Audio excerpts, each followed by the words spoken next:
Hello, everyone. I'm Serena McLean, Senior Director of the National Dam Removal Program at American Rivers. I'll be your host for this afternoon's webinar, The Power of Story. We're really excited that you're joining us for American Rivers webinar series. I invite you to be fully engaged, grab a coffee, your emotional support water bottle, and just really settle in with us. You have permission to close any extra tabs, your email, Slack, silence your notifications, anything that can be distracting. Just a point of housekeeping, we do want to hear from you. As the webinar continues, please write down any questions or comments. If you want to share your thoughts, ideas, or questions, please use the chat for comments and then the Q&A for questions. If questions go into the chat, they're a little bit harder to track. So I do request that you use the Q&A feature to submit questions. Also, you all are muted with cameras off. You can communicate with us again using that chat and Q&A features. Please take a moment now, enter your name, organization, and location into the chat so we can see all who is here.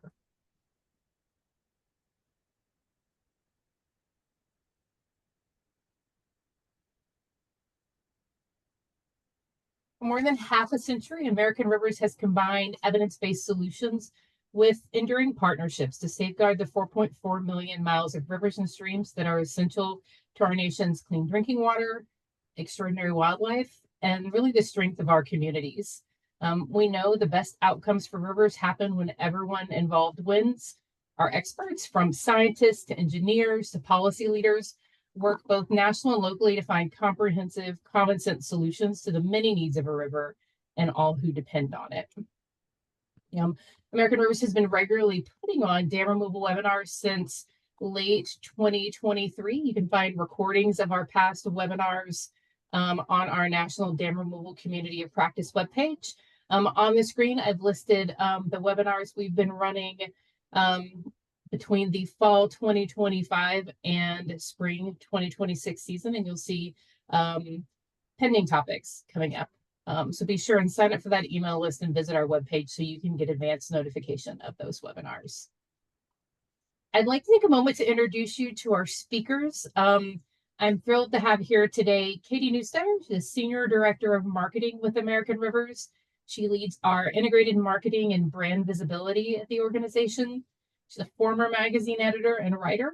She's put her creativity and communication skills to work for environmental protection and social justice for now more than a decade. And we're thrilled that she's willing to share some of that expertise with you. We're also joined by Steve White. Steve is the Director of Philanthropy at American Rivers. After a full career at IBM with a variety of roles, he joined American Rivers in early 2012 to pursue his love for rivers. Steve is someone that I've worked closely with for years, who loves raising money for dam removal and is really passionate about it and has raised millions of dollars for our work. And again, I'm really excited that he's willing to share some of that information with you. So with that, I'd like to turn it over to Katie to kick us off. Great. Thanks, Serena. Let me just share my screen here.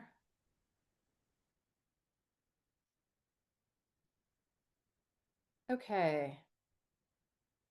All right. Thanks, everybody.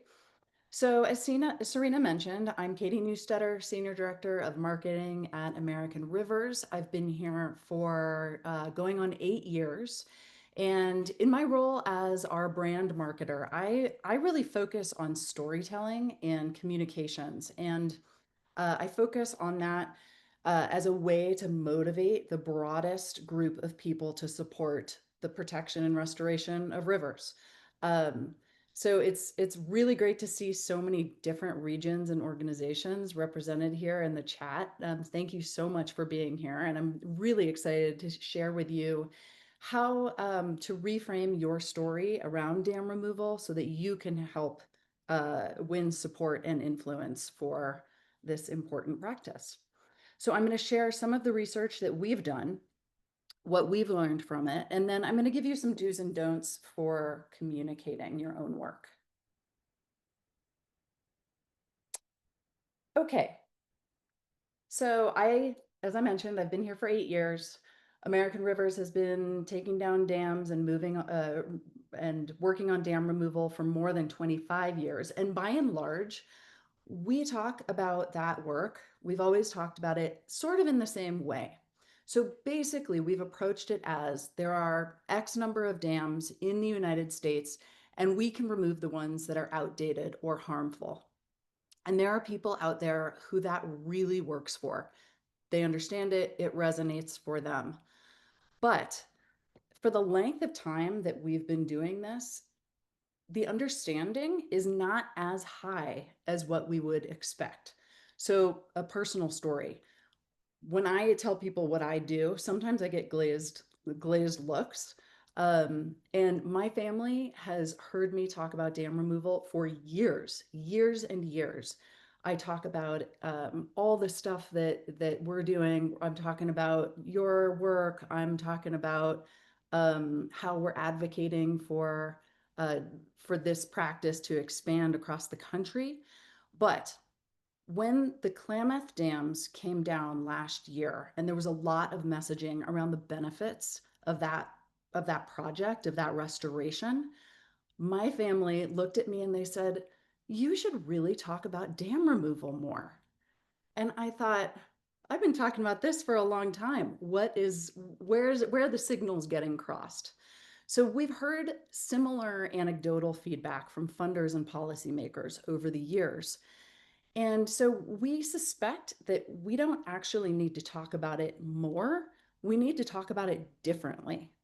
So much like this comic, it kind of all comes down to how someone understands the values and the benefits that apply to their own lives. So in the early part of this year, we embarked on a research project to understand a key question. How can we talk about dam removal in a way that wins broad support? We worked with a company called Grow Progress. Grow Progress is an online market and message research firm. And we wanted to measure what message is most persuasive to a variety of audiences. So, what we really wanted in this research was to capture the attitudes of people who may or may not know about dam removal as a tactic. So, we chose to survey a general population in 3 parts of the country, in geographies that are near to small or mid-sized dams. And the reason we chose these geographies and small to mid-sized dams is because the vast number of dams that we aim to remove are smaller and they are not high hazard dams. And we suspected that people living near a structure that is high hazard or failing may already be informed and concerned about safety as an issue. And we wanted a cleaner sample for our message test. So nearly 2,000 people participated in the study, and we feel confident that we had a good and indicative sample size. So a little bit about how this study worked. Participants of the study were shown one of 6 messages. 5 of the messages focused on specific benefits of dam removal, so improvements to public safety, nature and wildlife habitat, clean water, the economy, and recreation.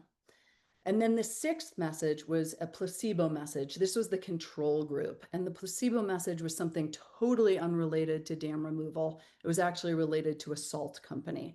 So they were not exposed to anything relevant to rivers or to restoration. So after that, after they were exposed to those messages, each respondent was asked a question. Would you support or oppose the removal of a dam near your community? The control group, that Morton's Salt group, they provided that baseline of understanding whether someone with zero exposure to any message about dam removal supported or opposed dam removal as a practice, so that we could see how those 5 other message themes then built on that, and whether people were supportive or not. And so that you can see the kind of quality and type of messages that we asked or that we exposed people to, this is the message that we tested for public safety. We all want to keep our families and homes safe, but old dilapidated dams are putting our communities at risk. As storms grow more extreme, rundown dams fail in flood, inundating communities, damaging property, and even claiming lives. Some dams also create drowning hazards for boaters, anglers, and swimmers. Oftentimes, taking out the dam costs less and is more effective than repairing it. It's time to put our safety first and remove dams that are outdated and unsafe. Okay, so key takeaways. What we learned here is that when people were exposed to those messages and then they were asked this question, this is how they responded. The placebo message, again, on the far left is our control group, and that shows that baseline support for dam removal is relatively low. It was at 35% of people who saw the placebo message supported or strongly supported the removal of a dam near their community. But on the flip side of that, which this chart doesn't show, the opposition was also low. Only 20% somewhat or strongly opposed dam removal. So what that means is that there's a persuadable middle of 45% of people who actually haven't made up their minds at all about dam removal. They may not know about it, they may not understand it. This is a group that we can educate and persuade.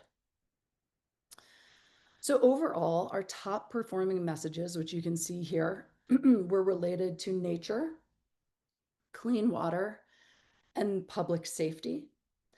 The least persuasive messages overall were related to recreation and economy.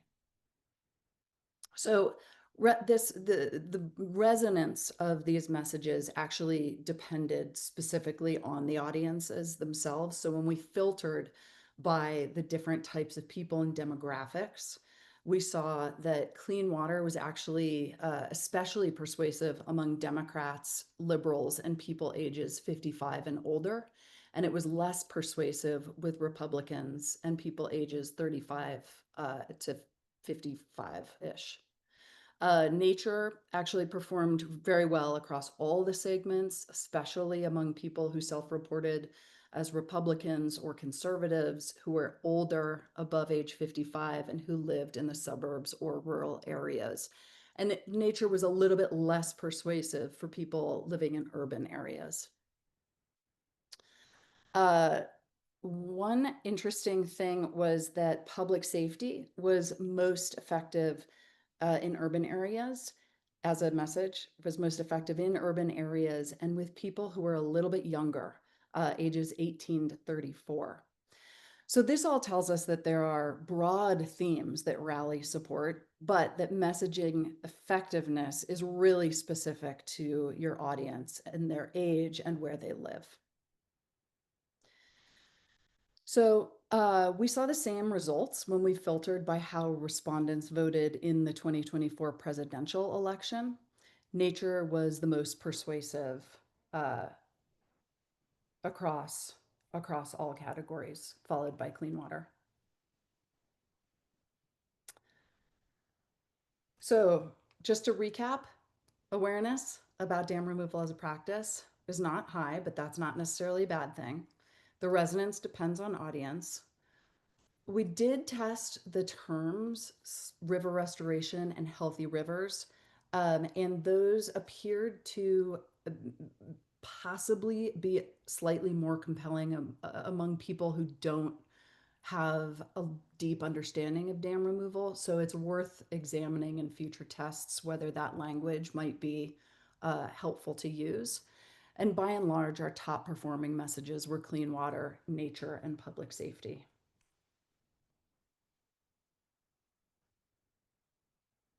Okay, so these findings align with what previous message research around clean water has found, and I want to run through this just really briefly. These is the results of a study done in 2024 by our affiliated American Rivers Action Fund. And that study found that more than 75% of voters across all categories would consider protecting clean water when voting in the next cycle. It really showed us that clean water is a nonpartisan and shared value that does motivate support. But it's also important to remember that the benefits of clean water and water quality depend on the specific dam project.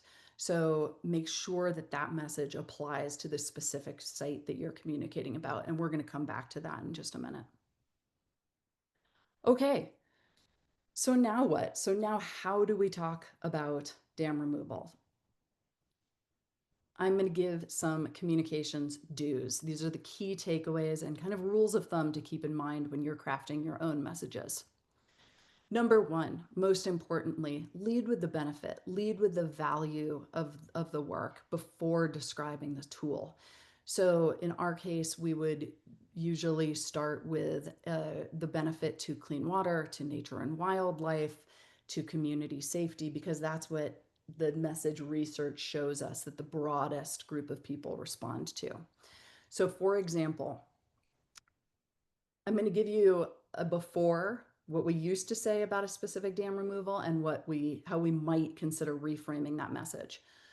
So we took down a dam with some partners on the Watauga River in North Carolina, and we may have said 2 years ago, our team removed the Shoals Mill Dam from the Watauga River, building on past dam removals to improve the health of the river. Now we might consider, considering all of this research, we might consider something more like the Watauga is one of the few rivers where the eastern hellbender salamander thrives.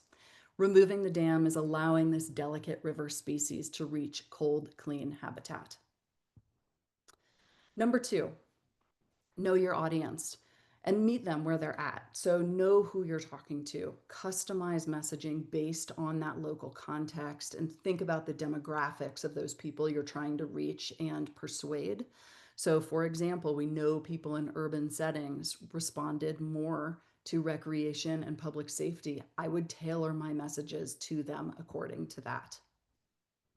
Be specific and as local as you can be. Mention local rivers, mention specific wildlife species, mention threats to safety, include specific and measurable outcomes from projects when possible. Use visuals showing before and after transformations like you see on the screen.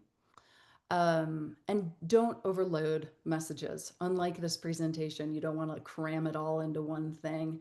You really want to highlight the message that is going to resonate the best for the people you're trying to reach. Use proof points. This is especially important when you're talking about clean water. This will help you contextualize the issue and the claims. So, for example, after the Edwards Dam removal on the Kennebec River in Maine, in I believe it was 1999, dissolved oxygen levels increased dramatically, vastly improving water quality. So, really tailoring that message to the specific context of that river. Uh, let's see, growing awareness. So we know we need to increase baseline awareness. Many people don't even know that there's a dam near them and why that matters. So we know we need to start by raising public awareness. And again, consider using the terms river restoration, healthy rivers, for those as an entry point for those who are unfamiliar with the issues and with the practice of dam removal. Build in testing. The issues vary by region, as you all know. They vary by dam, as you all know. So build in localized message testing into your projects. Use surveys on the front side to understand what people care about and follow-ups to refine your outreach over time. And then track what works. And you can use that across the rest of your communications elsewhere. Really quickly, the don'ts. Don't go straight to the tool without explaining the benefits. Don't lead with economy or recreation messages. Those tested at the lowest across all the segments, unless you know that those messages are going to resonate for those specific audiences you're reaching. Check your assumptions. Just because there's a dam nearby doesn't mean that people know anything about it. So they need some basic tools and understanding before jumping in. Again, don't mix too many messages. This weakens the overall impact of what you're trying to say and can be confusing. Try to include the cultural and historical significance of certain dams. Don't ignore that. That's really important locally. Something that I'm constantly preaching is not to use technical jargon in certain groups. That makes sense, and it's important to be specific about what we mean, but in a public facing piece of communications, chances are I'm going to alienate someone if I use a highly technical term referring to river ecology. So we want to be very clear and very simple in our terminology. And finally, don't make claims about clean water benefits without the specifics related to that dam and that site. Okay, so resources for you. We will be sending out the kind of overarching do's and don'ts and a short message guide after this webinar. But if you'd like to access the full research from the American Rivers Action Fund, please visit the URL you see on the screen. Of course, please join the Dam Removal Community of Practice for ongoing information, webinars, resources, and advice and networking.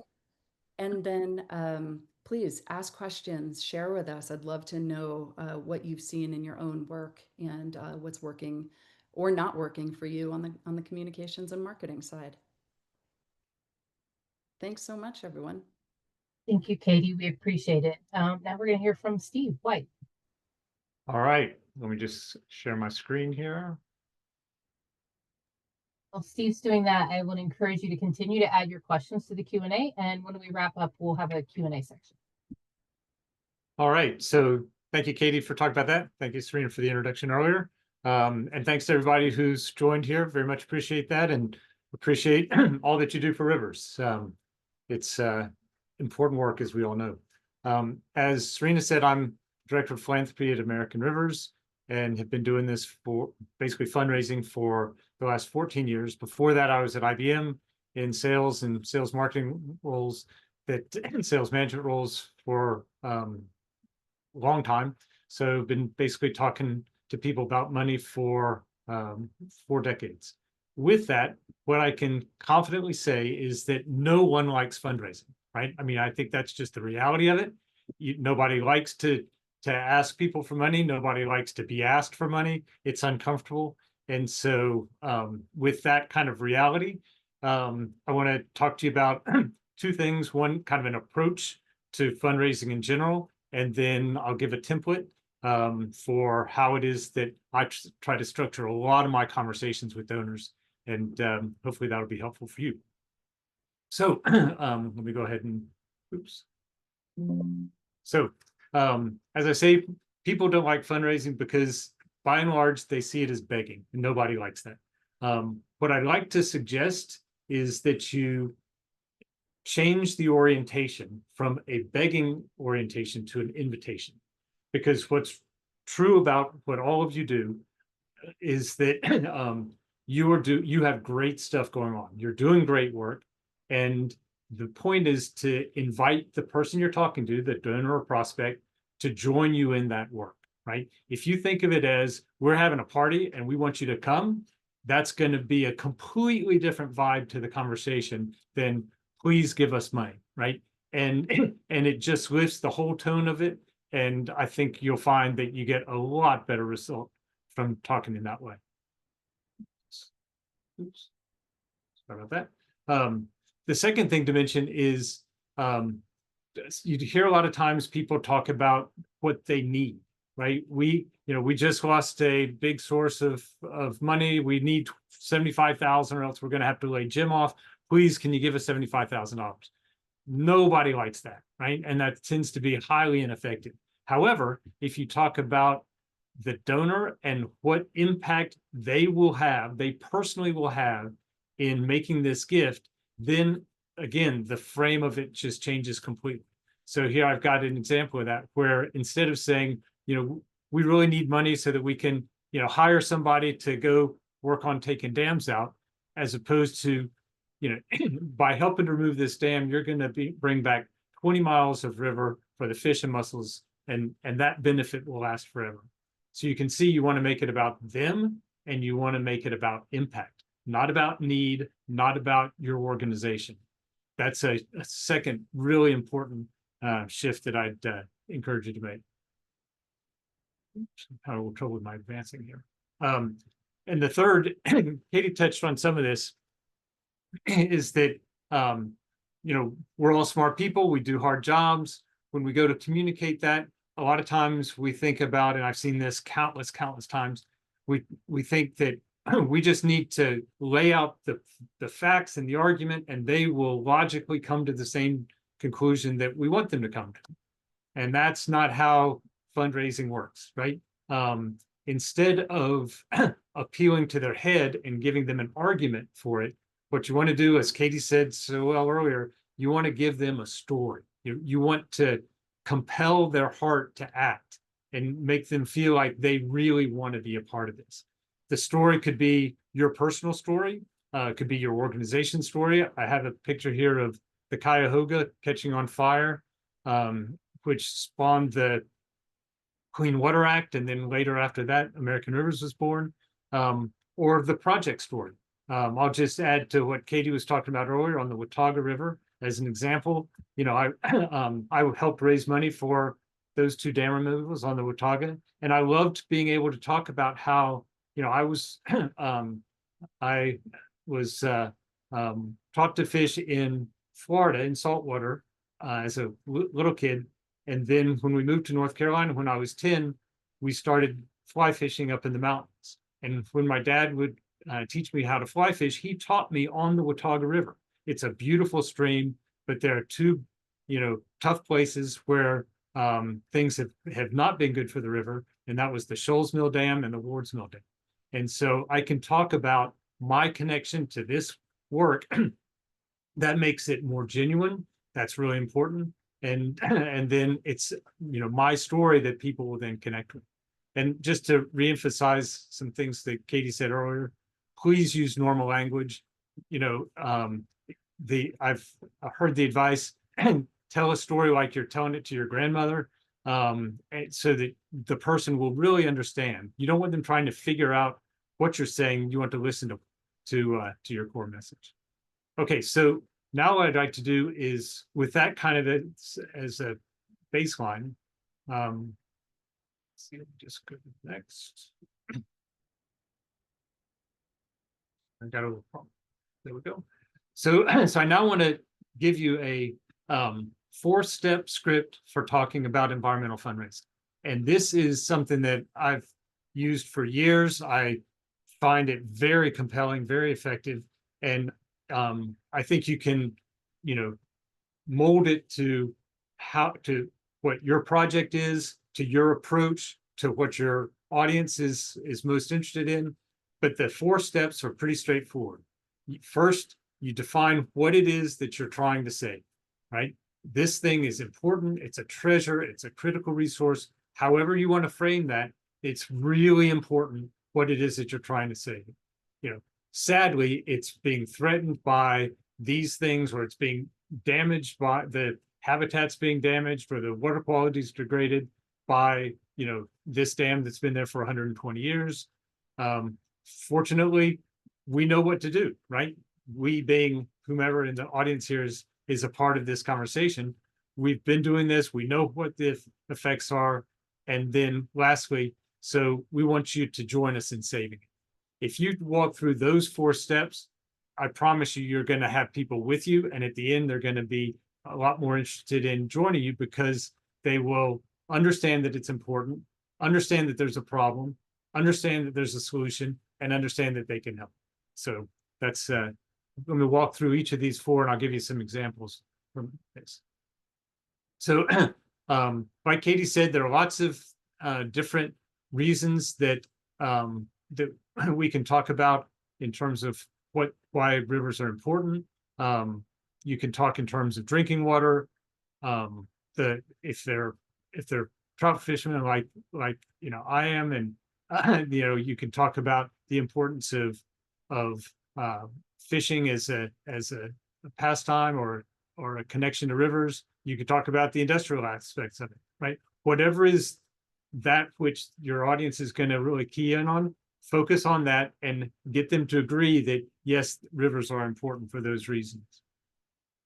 The second is, so what's the threat? Again, Katie gave a good list of these, but I'll just reiterate, that it's really, people don't think that dams are a problem. They think that it's this iconic waterfall that's in the middle of their town, that's been there for 200 years, part of the town's heritage. So we should just leave it. They don't realize that dam, when the last flood came through, actually caused all kinds of problems for nearby villages. That it has degraded the habitat for species that need to move up and down the river corridor. You can see the others. So pick what it is that are the key threats that the audience is going to key in on, and the ones that are most important for this project, and make sure that they understand that this is a problem. There's a problem here that we can solve, right? Oops, sorry. So, and then the solution. Thankfully, when you remove that dam, that addresses virtually all of those problems. Those problems go away pretty much immediately, and the benefits last forever. And there's a donor that we have who talks about the reason that he supports our work is that we do permanent good. That's a powerful concept, to do permanent good. And so we talk in those terms, that when we do this, that's what we're talking about. And so then you move to the invitation. So by being a part of this project, by joining us in this work, by being our partner, you will be the reason that fish get access to their spawning grounds. You personally will make that difference. You should have a strong sense of pride that the reason that this is a free-flowing river with healthy ecosystems that are now thriving is because of your donation. And again, you will be doing permanent good. And that's something that you can feel good about every time you drive by, this dam site, every time you think about the quality of the water for towns downstream, you know that you're the one that's doing that. I'll just give a quick twist on the fourth step here. Sometimes the people that I'm talking to, and maybe for you also, are financially oriented. They know about money, they think about investments, not necessarily giving, but investing in something. So for those people, I tweak the invitation a little bit to say that, you will be investing in this work. And by doing that, you'll fix the problems that the dams solve. Again, the solution happens immediately, lasts forever. We tend to be able to get a lot more money from your money. A $20,000 feasibility study, we can often leverage that into a much larger government grant. And then if you take your 20,000 and you amortize it over forever, that's infinite, right? That's the best investment you're ever going to make. So those are the 4 steps, again, that I find very compelling in conversations. I use it in my emails. I use it in, the quarterly reports we give to donors for their projects they've supported. We use it across the board. So I would encourage you to do that. Then, so the things just to highlight: invite your donors, focus on the impact, talk to their heart, use plain English. And then if you do those in the context of those 4 parts of the discussion, then I think you'll find that it works well. It's worked well for me, and I think it's pretty general. All right. So with that, I'll again thank you for the work you do restoring rivers. It's such important work. And if you have questions, or if you want to, if there's something you wanted me to look at, or have questions about any messaging like that, then if you send an email to that ID, Serena will route it to me, and I'd be happy to see if I can help. I'll just, with a caveat, fourth quarter is a very busy time for fundraising, so it may be a little while before I get to you, but I will get to you. Okay, so let me stop sharing and turn it back to Serena. Thanks for listening. Thanks so much, Steve, and thanks again, Katie. And thanks to all of you for putting your questions in the chat. We have a few that haven't been answered, so I'm going to toss these out here and see if either of you want to answer. The questions we received was whether or not does AIR have research and resources for working on dam removal messaging with dams that are managed by the federal government on tribal lands?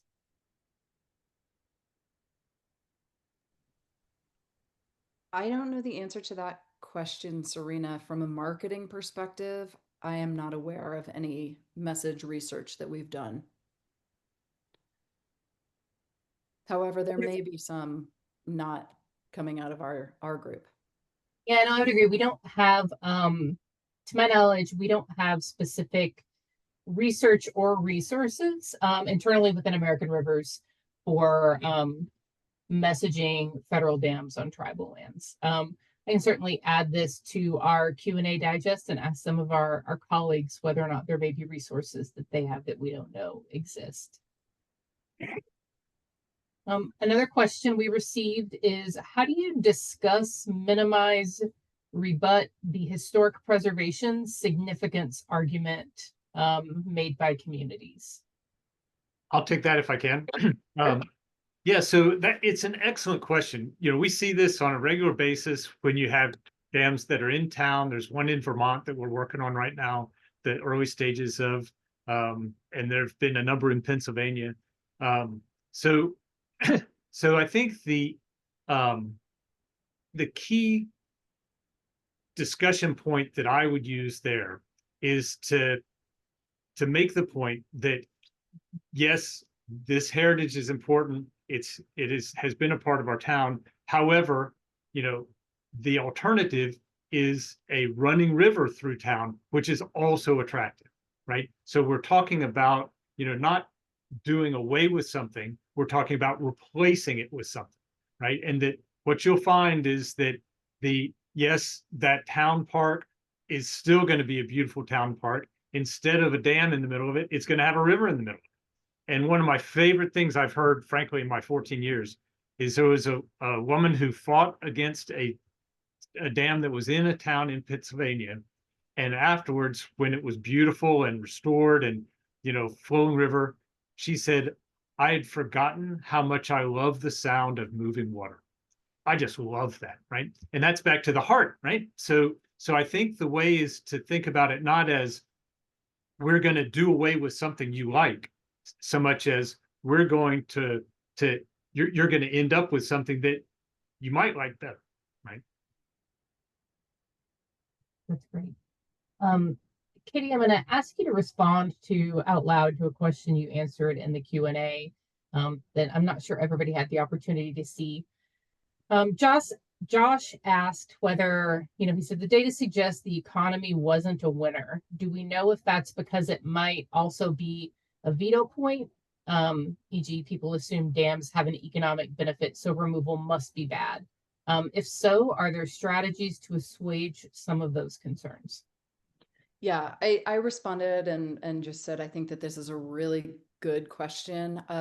The way that we phrased that economy message really dug into river restoration and the ways that it can benefit the local community and that it creates jobs. We did not test a message related to the economic benefit of the existing structures. So, you know, there are nuances with any of these messages, and I think that that's something that we should test in the future. Yeah, I will say and Kitty mentioned this briefly in her presentation, but, you know, it was a pilot effort in terms of message testing, and it was a pretty low cost effort. We didn't dive into all the specific nuances of different types of messages we could test within these subcategories. For either one of you, Todd asks, you know, how do we deal with cognitive dissonance? And the fact that some people, you know, in the audiences that we all communicate with have the attitude, don't confuse me with the facts. My mind is made up. I guess, so to boil that down, like, how would you deal with people who don't want to hear an alternative message or narrative? I'll start, Katie, and maybe add to that if you want. Again, a very good question. I think that it starts with listening, right? And I would enter the discussion. I'd sit down, right? Can we have a seat for a second? And I'd love to hear more about what you're thinking about that. Talk with them about it. And then I think what you'll find is that there will be a lot of common ground in values, right? That that you both have common values of that you care about clean water, right? You care about the environment, you care about these things, right? And so, and then you can use those to say, let me just suggest that there may be some other things that you've not thought about. And if we roll that in, you'll see that this is consistent with the values we share. And from there, we'd love to talk more about it. So that's the approach that I would think, is that if you're talking to somebody about a river and they like the river, you're a lot of the way there, right? So, that's a lot better than somebody who doesn't even know the river exists. So I would go ahead and kind of try to first listen, get them off of the defensive, let them know that you are interested genuinely, and then from there, see if you can just gently guide the discussion through your common values more into having them hear what you have to say about making the river better. I mean, I love that. I think that that's right on, and it gets to kind of what we were talking about the going to the value first, and prioritizing that why. I think that, with 45% of people, going back to the research, in that kind of smushy middle who haven't made up their minds yet, I think that's an opportunity to educate those folks, because there will be some people who have made up their mind and aren't going to budge. And that is, at the end of the day, that is the reality. So in those situations, how can we find the people who we can persuade? I have another question. Can you discuss how you might approach messaging for an unsound, high hazard dam which sustains a reservoir that offers a recreational benefit like fishing, boating, swimming, etc., and is cherished by the surrounding rural community? So I actually was Tough questions coming in. I was typing an answer to that, and I think it really goes back to what Steve was saying. Acknowledge the concern; it's real. Try to find that common shared value and that common ground. Be transparent and factual about the risks of that structure and the rationale for removing it and how it's going to impact the local community and environment. And look at the positive. Find what value are they going to ultimately receive from the removal of that structure, whether it is also, better fishing, safer boating, safer swimming, etc. I'll just add a quick thought on that as well to what Katie just said, is that, the other thing you can say is, yes, there are positives that you get from this reservoir, from this impoundment, and it's part of how you see this community, However, what you don't see are the threats that this dam brings to the communities downstream, right? When a dam fails, it's catastrophic, right? It's making national news. It's a big deal.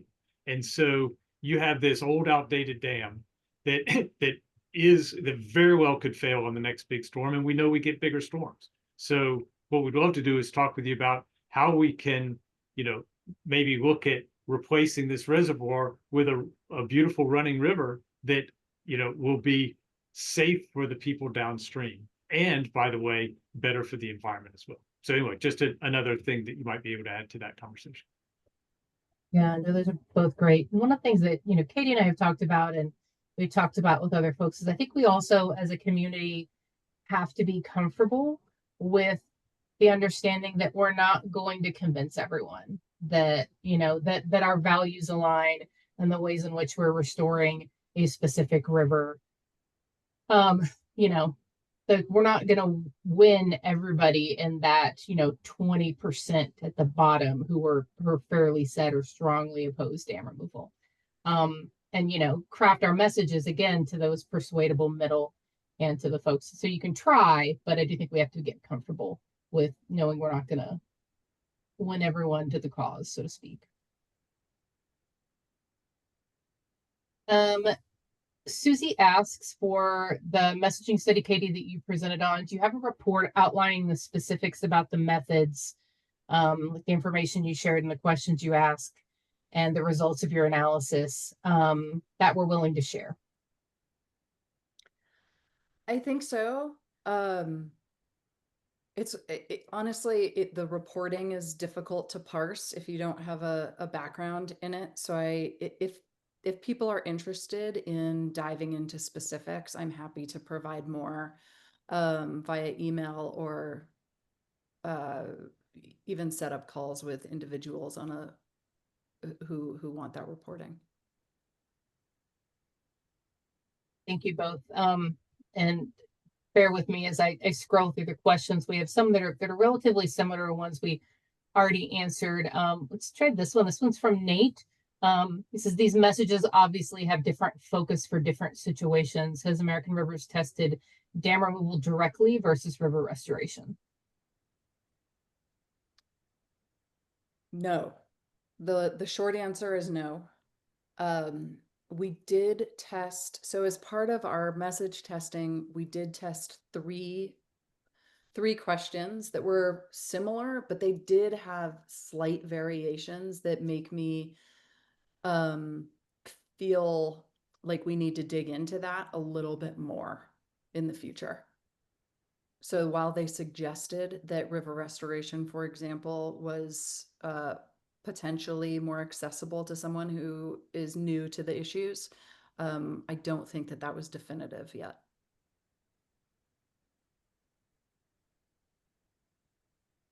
Building on that a little bit, Kathy, shares that organizations are putting a lot of effort into assessing the economic benefits of dam removal.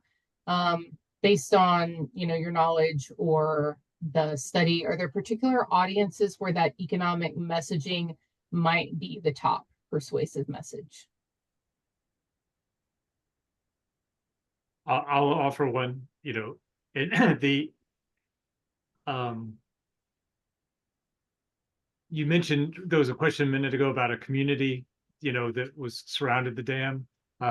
So if you're talking to the dam owner, then I think the economics become real, right? Especially when you start talking about liability. So I think that it's a different conversation when you're trying to get a dam owner to be engaged in this, as opposed to if you're trying to build general support or trying to get somebody to give money to it. So again, that's back to the audience. I think that the economic advantages of the dam coming out and how it's cheaper to remove it than it is to repair it, those I would think would be ones you'd really focus on with the dam owner.